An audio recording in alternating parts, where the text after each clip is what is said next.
এক ছিল গরিব রাখাল, নাম রাশেদ।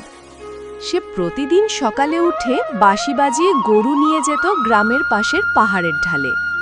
মন ভালো রাখতেই বাঁশির সুর তুলত সে।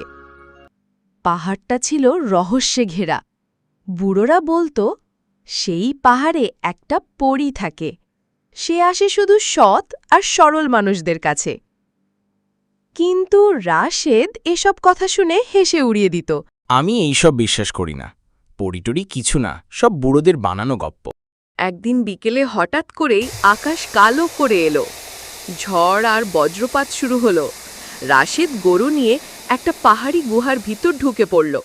গুহার ভিতরটা ছিল অদ্ভুতভাবে আলোকিত। চোখ ধাঁধানো আলোয় ভরে উঠল চারপাশ। ঠিক তখনই তার সামনে এসে দাঁড়ালো এক অপূর্ব সুন্দরী মেয়ে।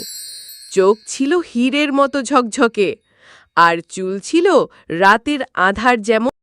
মেয়েটি মৃদু হেসে বলল, আমি এই পাহাড়ের পরী, নাম আমার নায়েলা।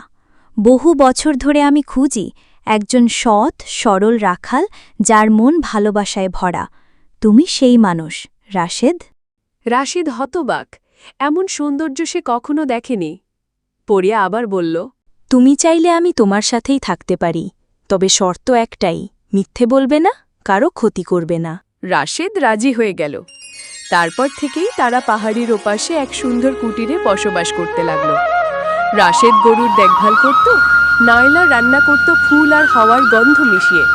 পাহাড়ে তখন বাঁশি আর পাখির গান মিলে এক সুর সৃষ্টি করত।